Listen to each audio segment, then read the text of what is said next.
Ayo temui Arnold, dan hari ini dia berada di Eropa mengunjungi kuil kuno ini. Dan di sini cukup menyeramkan. Hei, siapa yang matikan lampu? Arnold, sebaiknya jangan menyentuh apapun. Apa yang terjadi? Arnold, lari! Astaga, sepertinya kita sekarang ada di abad ke-13 dan kita di sini selama zaman Inkuisisi Suci, perjalanan yang luar biasa. Misi utama Inkuisisi adalah memerangi para bidat. Hei, apa salah Arnold? Aku mengerti sekarang. Mereka itu mengira ponselmu sebagai senjata ilmu hitam. Inkuisisi tidak sejalan dengan kemajuan teknologi. Ketika Galileo membuktikan bahwa bumi berputar mengelilingi matahari, itu sepenuhnya bertentangan dengan pandangan Katolik. Arnold, kau kurang beruntung. Di masa itu, semua gadis berambut merah dicurigai punya hubungan dengan iblis. Tenanglah, awalnya mereka hanya akan menanyaimu. Sekarang duduk dan tenanglah. Kursi-kursi di sini terbuat dari besi khusus sehingga bisa dipanaskan. Pengakuan biasanya diperoleh melalui penyiksaan. Kau harus lepaskan kesesatanmu, Arnold. Selama masa Inkuisisi, banyak ritual kafir disalahartikan sebagai ilmu hitam. Mereka mencoba untuk mengubah orang kafir menjadi Katolik. Ayo Arnold, peluklah agama Katolik dan kau akan bebas. Memang benar bahwa Inkuisisi terkadang membebaskan mereka yang benar-benar bertobat. Omong kosong, apalagi sekarang. Sepertinya seseorang melaporkanmu. Orang sering menuduh orang lain sesat untuk menyingkirkan mereka. Entah apa kau mampu menanggung lebih banyak siksaan ini, Arnold. Temui ini, sepatu bot Spanyol, lalu garpu bidat, dan kursi piramid Yudas. Arnold, aku sangat menyarankanmu untuk mengakui semuanya. Oke, dengan tanda tangan, kau mengakui bahwa kau adalah ahli nujum, tukang sihir, dan nom. Hal positifnya adalah siksaan sudah berakhir dan Inkuisisi kenyataannya tidak mengeksekusi orang setelah kau mengaku pelaku divonis di pengadilan negara. Tenang, Arnie, tidak ada yang akan membakarmu. Menurut hukum, mereka hanya akan memenggal kepalamu. Arnold! Oh, gawat. Ups, kita ada sedikit masalah. Arnold, jangan takut. Tapi kau terkubur hidup-hidup. Sama seperti Rodrigo Cortez. Berhentilah berteriak. Berteriak meningkatkan kepanikan, detak jantung, dan juga jumlah udara yang kau gunakan. Dan kau punya waktu maksimal 2 jam untuk bernapas di peti matimu sampai kau kehabisan oksigen. Arnold, ponselmu. Kau hanya terkubur 2 meter. Hooray! Ternyata ada sinyal. Hubungi orang tersayang. Mereka akan menyelamatkanmu. Tapi belum tentu, karena bagi mereka kau sudah mati. Mereka mungkin akan mengira teleponmu adalah lelucon bodoh. Coba sambungkan ke internet. Postinganmu pasti akan terlihat. Tapi setelah mereka nge-like kucing memakai baju lucu, postingan baru Ariana Grande, dan kentang yang berbentuk lucu. Aku punya ide. Postingan geotag akan mendapatkan 79% lebih banyak efek. Dan postingan yang mengatakan bahwa minyak bumi ditemukan 100% akan menarik perhatian Donald Trump. Dalam situasi kritis, naluri binatang seseorang akan terbangun. Ya, aku berharap itu akan terbangun di dalam dirimu. Arnold, saat kekurangan oksigen, orang sering mengalami halusinasi. Tanyakan Google apa yang harus dilakukan. Jangan tancapkan paku dalam hidupmu seperti tutup peti mati. Keluarlah dari zona nyamanmu. Tidak ada cara lain. Oh, Kill Bill 2. Lakukan seperti Uma Thurman. Kau perlu melubangi tutup petinya. Tetaplah kuat, kumpulkan semua kemarahanmu seperti Naruto dan... apakah itu sakit? Kau harus membuka paksa tutupnya. Lihat apa yang kau miliki di sakumu. Arnold, apa itu? Yang benar saja. Kau bahkan tidak membutuhkannya di luar peti mati. Ini akan berhasil. Menerobos, memukul. Seperti kau melarikan diri dari fasis. Atau juga dari lagu-lagu sedih Billie Eilish. Kau berhasil. Sekarang kau harus memasukkan tanah ke dalam peti mati untuk memberikan jalan keluar untukmu. Kau harus mengangkat kemejamu dan diikatkan di kepalamu. Supaya kau tidak mati lemas karena tanah yang berjatuhan di kepalamu. Arnold! Arnold! Arnold! Bangun! Halusinasi lagi, jauh lebih mudah bagi seseorang untuk keluar dari kedalaman jika sama atau kurang dari tinggi badan mereka. Cuaca buruk tidak bisa dijadikan alasan untuk libur. Apa? Kau tidak mau pergi bekerja? Kalau begitu aku sarankan bekerja saja di tempat tidur. Saat NASA mempelajari bagaimana gravitasi nol berdampak pada seseorang, mereka membayar $18.000 pada seorang sukarelawan untuk berbaring di tempat tidur selama 70 hari. Jangan coba-coba untuk bangun, Arnie. Aku menyewa sniper yang akan membunuhmu pada percobaan pertamamu. Kau akan makan, minum, dan melakukan hal lainnya sambil berbaring. Sampai jumpa, sobat. Hei, apa kau sudah tidur? Bagaimana kabarmu? Aku rasa tidak begitu baik. Sepertinya berat badanmu bertambah. Semua energi dari makanan yang kau santap tidak akan pergi kemanapun. Tapi luka ulkus dekubitus itu buruk. Karena tekanan darah tinggi, darah berhenti mengalir ke kulit. Hei, tunggu dulu kawan. Kabar baik, Arnold. Kau hampir mendekati rekor yang dibuat oleh ilmuwan Soviet. 370 hari di tempat tidur. Kau tidak terlihat seksi. Setiap hari kau kehilangan 5% massa ototmu. Selain itu, tulangmu juga rusak. Dan karena kurangnya mobilitas, tulang tidak mampu memperbaiki diri dan dengan cepat mulai merapuh. Dan juga sebaliknya, tertidur dengan berbaring menjadi tidak mungkin. Tanpa merubah aktivitas, otak menjadi tidak tahu jam berapa sekarang atau kapan waktunya tidur. Tapi ini ada kelebihannya. Kau bisa menonton semua acara favorit berulang-ulang kali. Aku akan meninggalkanmu sendiri. Nikmati pertunjukannya, Arnold. Arnold, ini pertama kalinya aku melihatmu begitu bahagia. Aku sarankan kita lanjutkan eksperimennya. Aku akan menguncimu di kamar mandi selama 30 hari. Tapi dengan satu syarat, aku akan matikan air dan meninggalkanmu dengan makanan yang kamu punya saat ini. Ya, harusnya tadi jangan makan terlalu banyak. Jika kamu tidak keluar dari bak mandi selama 30 hari, selain infeksi kulit akibat bakteri dan kuku yang mengelupas, kamu punya dua kemungkinan. Dehidrasi total dan akan kehilangan 1,3 galon air atau hiperhidrasi. Saat tubuhmu kelebihan banyak air dari yang seharusnya dan menyebabkan pembengkakan pada otak. Arnold, kamu mengonsumsi makanan dan air pada tingkat yang mengkhawatirkan. Dan anehnya, karena terlalu lama berendam, kulitmu akan menjadi kering dan juga pecah-pecah. Dan akan sangat mudah untuk terkena infeksi kulit karena air yang sangat kotor. Hanya satu hal, Arnold, tolong jangan melihat tanganmu. Untuk bertahan 30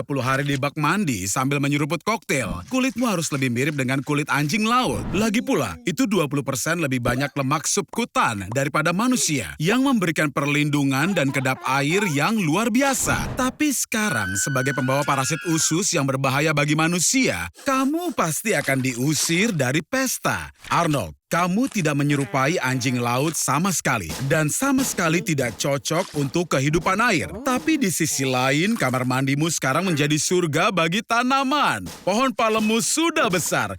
Jamur tumbuh di atap. Dan sepertinya tumbuhan gandum tumbuh di toiletmu. Kamu tidak punya apa-apa untuk dimakan atau diminum. Tidak, kumohon Arnold, jangan bilang kau berencana untuk minum air itu. Penuh dengan kotoran dan mikroba serta rambutmu. Jangan bilang aku tidak memperingatkanmu. Dan aku tahu seseorang yang bisa membantu. Dr. Joe memiliki formula rahasia yang bisa mengurangi rasa sakit. Tapi kau yang berambut merah membutuhkan lebih banyak anestesi daripada orang biasa. Hal ini disebabkan oleh gen yang memberi warna rambut merahmu. Tubuh kita terdiri atas sejumlah besar sel. Agar sel bisa berinteraksi, ada protein khusus dalam membran sel, saluran ion. Saluran ion merupakan gerbang untuk menuju indera. Berkat saluran-saluran ini, kita bisa merasakan hangat dan dingin, mencium dan mengecap, dan juga mengalami rasa sakit. Kau bisa makan banyak coklat, Arnold. Terbukti secara ilmiah bahwa coklat bisa menyebabkan sakit kepala. Menurutku, Arnold, cacat ini cocok untukmu. Karena kau tidak akan pernah merasakan sakit fisik yang harus aku bebankan kepadamu. Tapi jangan merasa senang dulu, sobat. Rasa sakit juga bisa bersifat emosional. Jadi tunggu dulu.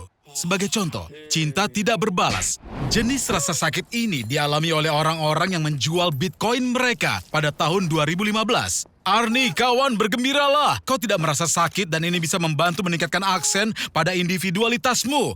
Misalnya, kau itu bisa memasukkan berlian ke dahimu. Seperti rapper terkenal Lil Uzi Vert. Ada sebagian orang di dunia ini yang tidak merasakan sakit sama sekali. Ini adalah konsekuensi dari cacat pada gen SCN9A. Orang-orang yang seperti ini bisa membedakan dingin dan panas. Mereka merasakan sentuhan, tapi sinyal rasa sakit tidak masuk. Arnold, apa kau yakin mau menghajar pacar tagai karena ciuman itu? Ingat Arnold, tidak merasakan sakit bukan berarti kau tidak bisa mati. Kau harus pergi ke rumah sakit secepatnya. Tampaknya kau masih si pemalas yang sama. Jadi saat kau tidak merasakan sakit, bahkan selotip biasa pun tidak masalah. Ups, sepertinya efek obat Dr. Joe sudah berakhir. Selamat datang kembali ke kehidupan normal, Arnie. Apa-apaan? Kenapa kau terlihat seperti itu, Arnie? Anak-anak menonton ini. Kau tidak boleh seenaknya mengubah gayamu. Kau kacaukan segalanya, dasar kutu kupret. Baiklah, tahukah bahwa rata-rata kau berbicara 7.000 kata dalam sehari? Dan setelah setahun diam kau. Astaga, Arnold, aku lakukan semuanya untukmu. Kau harus mendengarkanku. Arnold, apa kau sudah menjadi gila? Sound system ini bisa menghasilkan lebih dari 150 desibel. Ini bisa memecahkan gendang telingamu. Bahkan orang bodoh sepertimu harusnya sadar bahwa ini tidak boleh dilakukan. Baiklah Arnie, sudahlah, cukup. Aku tidak hanya menyita sound systemmu, tapi juga ponsel, laptop, Xbox, dan semua mainanmu. Kau pikir bisa akan melawan aku? Apa kau serius? Kemarilah bajingan kecil, rasakan ini. Dasar tidak tahu terima kasih. Jangan coba-coba, jangan berani-berani menyalakan sound systemnya.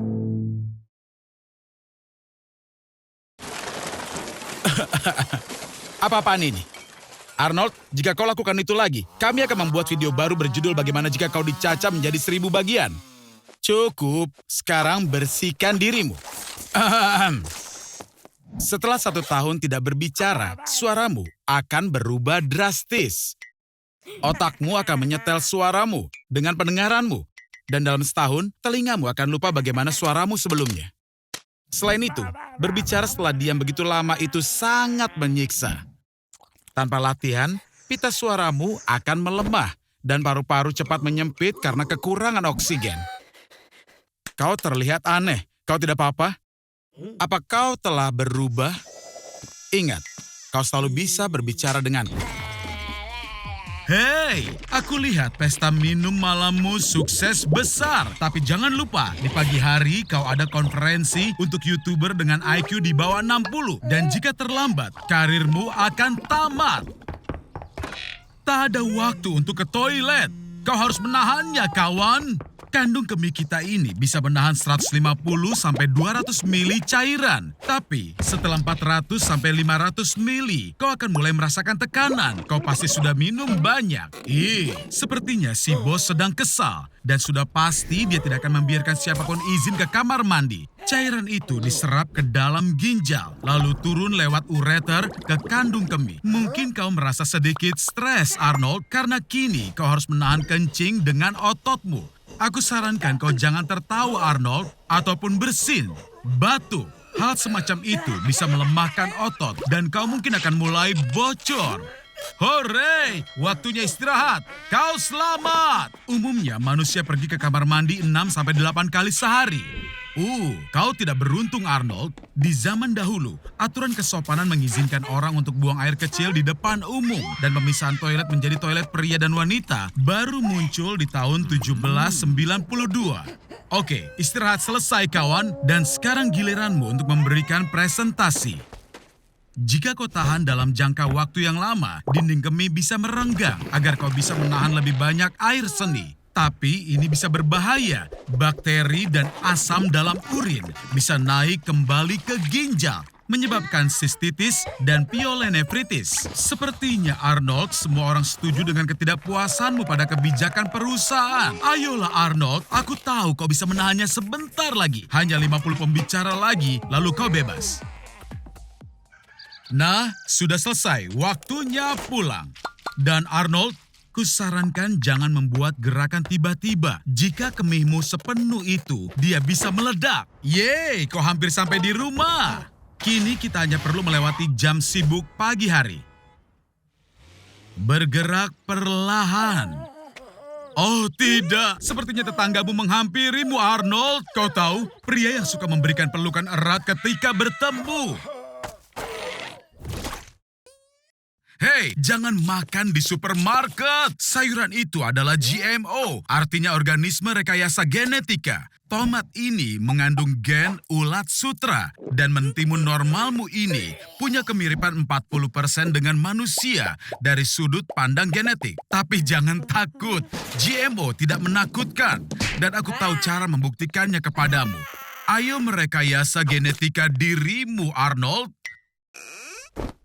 Adalah ilegal untuk melakukan eksperimen itu kepada manusia. Namun pada 2018, dua bayi hasil rekayasa genetika lahir di Cina. Mereka diprogram untuk kebal terhadap HIV. Sekarang kita berada di laboratorium rahasia Pentagon. Mereka terutama memproduksi tentara transgenik. CRISPR-Cas9 adalah teknologi baru yang memungkinkan DNA satu organisme ditanamkan ke DNA organisme lain.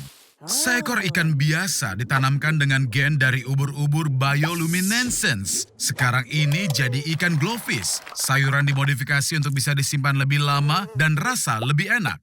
Tapi bagaimana denganmu, Arnold? Kau ingin menjadi lebih tinggi? Kita bisa menggunakan gen Michael Jordan. Dan kami akan menghapus gen berkeringatmu sehingga kau tidak akan bau lagi. Dan inilah Arnold versi 2.0. Kehidupan baru telah dimulai. Tanpa keringat, orang akhirnya mau duduk di sebelahmu di bis. Dan nenek tetanggamu akan berhenti memanggilmu si jomblo cebol berambut merah. Dan memanggilmu si jomblo berambut merah. Iya, rekayasa genetika belumlah sempurna. Tapi ini masa depan. Aplikasi desain bayi GMO akan segera hadir. Dan akan mungkin untuk menghapus gen kekejaman dari penjahat. Ini adalah tahap baru evolusi. Mimpi indah Arnold 2.0. Hei, apa yang terjadi? Arnold, kau mencuri semua jarum suntik dari lab itu? Apa? Kau ingin menyuntikkan diri dengan gen stroberi agar kau bisa harum? Dan gen corgi untuk bokong sempurna? Jangan lakukan ini, Arnold. Hentikan! Astaga, apa yang telah kita lakukan? Ternyata aku salah. Rekayasa genetika berbahaya tidak hanya untuk organisme, tapi juga untuk seluruh kota.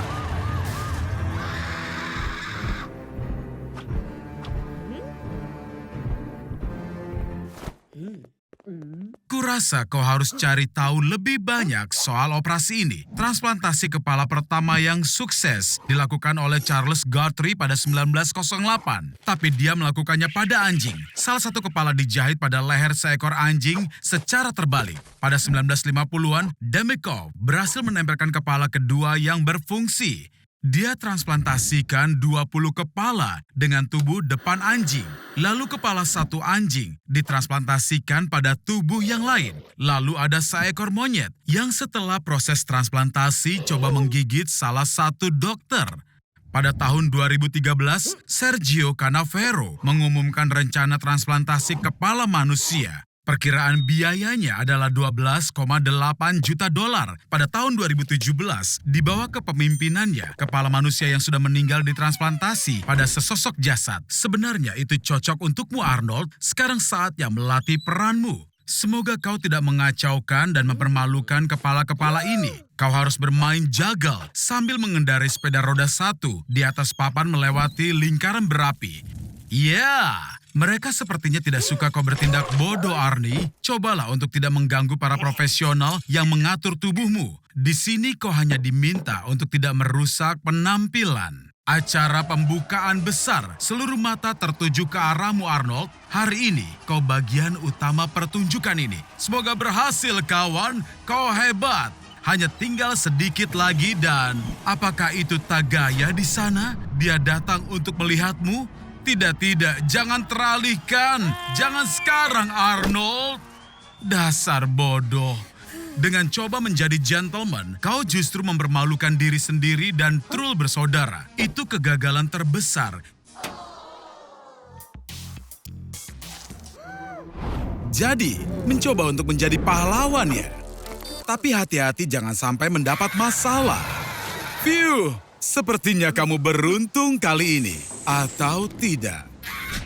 Kamu akan terjebak di sini untuk sementara waktu dan harus bertahan hidup tanpa makanan sama sekali. Bayangkan kamu adalah Angus Barbieri, pria yang tidak makan apapun selama lebih dari 1 tahun. Mengejutkan dokter, dia menjalani kehidupan yang normal, pergi ke toilet hanya sekali setiap 40 hari. Di akhir puasanya berat badannya menjadi 180 kilogram. Setelah turun 275 kilogram. Setelah 12 jam berpuasa, kamu menjadi pucat dan juga lemah. Tapi orang gemuk merasa lebih baik karena punya cadangan jaringan lemak. Pada saat ini rasa pusing mulai menyerang. Dan bau tidak sedap keluar dari mulut. Oh, Arnold, ada air di sana. Lihat Arnie, selalu lihat sisi positif dari kehidupan. Berpuasa memiliki tujuan yang baik. Gandhi berpuasa selama 3 minggu sebagai bentuk protes terhadap sistem kasta di India. Christian Bale kehilangan berat badan 66 kilogram untuk perannya dalam film The Messianists. Dan para biarawan abad pertengahan berpuasa untuk mendengar suara Tuhan. Kalau kamu tidak akan bertahan 1 hari pun. Dan di luar dugaan pada hari keempat, tubuh menerima rasa lapar sebagai sesuatu yang wajar. Selama waktu itu, terjadi penurunan berat badan yang tajam dan tubuh melemah. Tubuh selalu membutuhkan makanan.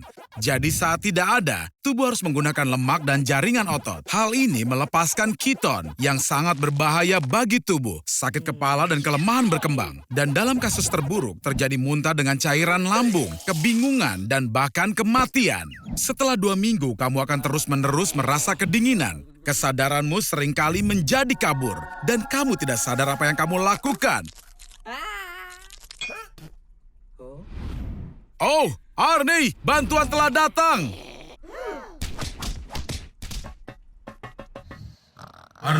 Arnold, bangun. Aku punya kejutan untukmu. Tentu saja kau tahu aku adalah sekutumu dalam melawan fobia sosialmu.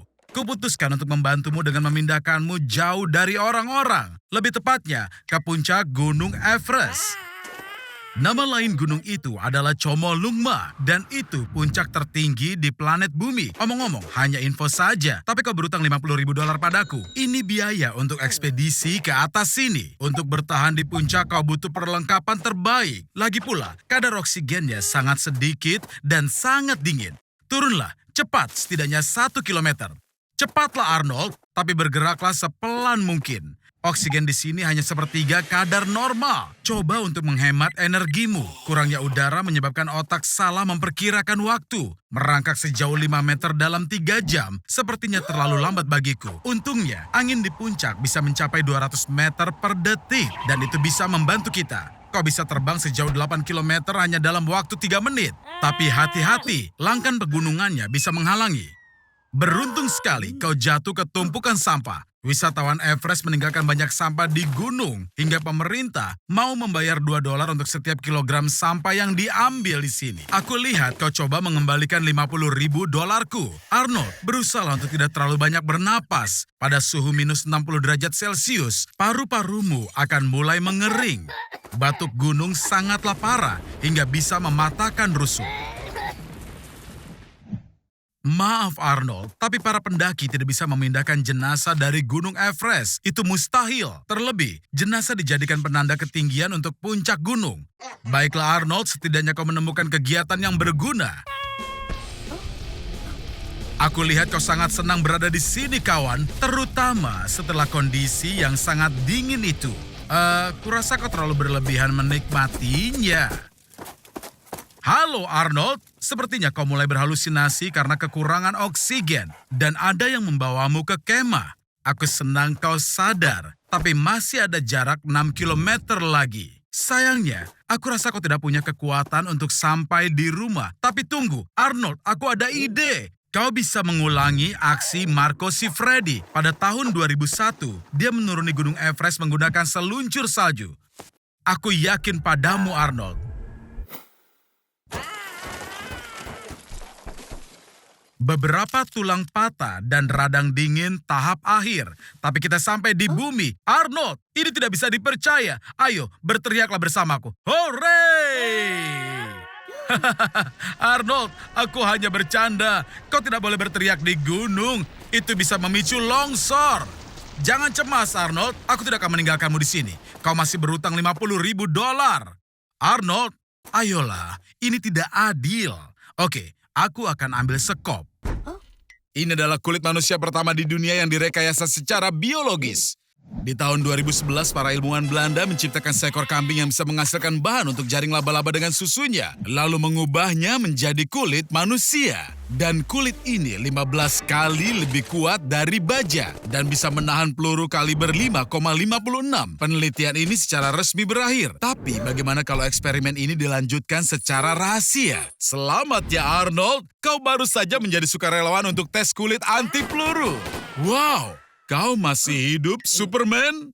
Jadi, tes ini berhasil. Hei Arnie, orang-orang ini tampaknya cukup senang dengan hasilnya, tapi mereka ingin meningkatkan percobaannya. Peluncur granat menembakkan granat dari larasnya dengan kecepatan 120 meter per detik dan bisa menembus baju besi baja setebal 50 cm.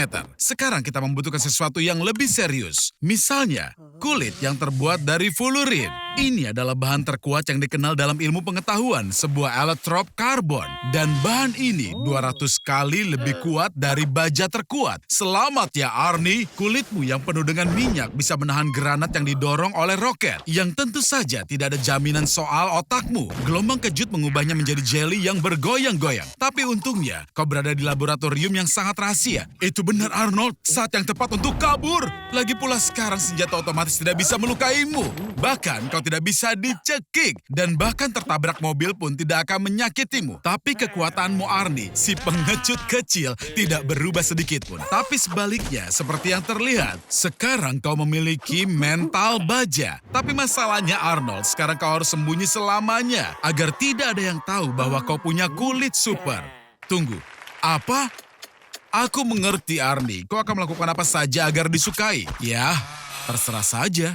Intinya, tolong pastikan sifat keras kepalamu tidak akan menggulungmu. Bahkan Superman pun memiliki kelemahan. Apa kau benar-benar yakin tidak ada senjata yang bisa menembus kulitmu? Dan kamu dikirim ke tempat yang tidak pernah ada orang yang bisa kabur, yaitu penjara Guantanamo. Arnold, apa kamu mendengarku? Tidak ada yang pernah berhasil lolos dari sini. Tidak ada yang berani mencobanya, karena itu tidaklah mungkin. Dan jika ada yang berani mencoba melarikan diri, dia harus temukan cara untuk melewati pintu besi setebal 20 cm. Menyusuri labirin koridor tidak berujung dengan kamera pengintai, melawan anjing penjaga yang ganas, lolos dari 5 pagar listrik tegangan super tinggi setinggi 1 meter, melalui kawat berduri setajam silet, dan melewati puluhan penjaga di setiap sektornya. Saat ini, 40 penjahat paling berbahaya di dunia ditahan di penjara ini, dan kamu sudah ada di dalam daftarnya. Selamat ya Arnold. Meskipun begitu, kamu dilarang untuk berbicara dengan mereka. Lagi pula, setiap narapidana berada di dalam sel isolasi ketat 24 jam sehari. Ngomong-ngomong soal waktu, ini adalah waktunya makan siang. Sekarang mari kita lihat menu hari ini. Baiklah, apa yang kita punya di sini? Mereka hanya punya satu hidangan penjara spesial, sesuatu yang disebut Nutralove. Nutralove adalah makanan hukuman penjara yang terbuat dari sisa makanan, tanpa sedikit pun ada garam ataupun juga bumbu. Astaga, itu membuatku ingin muntah. Entah apa kamu sanggup untuk memakannya, Arnold. Jadi, kamu tidak mau memakannya, kamu sekarang memutuskan untuk mogok makan sebagai tanda protes. Oh, dan lihatlah, itu imut sekali. Kamu membuat teman boneka kecil dari roti untuk menemanimu. Bagus sekali, Arnold. Tapi menurutku kamu agak berlebihan soal makanannya. Aku benar-benar lupa memberitahukanmu, tapi Guantanamo bukanlah tempat di mana hak asasi manusia mendapat perhatian penuh. Jadi, kalau ada narapidana yang mogok makan, dia dicekok paksa makan dengan selang yang dimasukkan ke atas salah satu lubang hidungnya. Oke, jadi rencana ini tidak selalu berhasil. Tapi jangan berpikir kalau ini sudah berakhir, Arnold, karena berbagai macam penyiksaan akan menantimu. Air, dingin, musik, dan penyiksaan dengan listrik semuanya juga dilakukan di Guantanamo. Dan yang paling menarik di sini adalah kurangnya tidur. Setelah beberapa hari mengalami penyiksaan, fungsi otak dan juga fungsi ototmu melemah, proses berpikir melambat. Dan egomu kini bisa dengan mudah dipatahkan setelah seminggu karena kurang tidur. Kamu mulai berhalusinasi. Dan akibatnya, Arnold. Apa kamu mendengar-dengarku? Sepertinya kamu benar-benar kehilangan arah. Sekarang biji bersemacam apa itu? Wow, teman rotimu datang untuk menyelamatkanmu. Arnold, kamu bebas. Satu-satunya pertanyaan adalah, dari mana tukang roti mendapatkan senjata laser berkekuatan tinggi? Seperti yang sudah kubilang padamu, Arnold, kamu telah tertipu, sobat.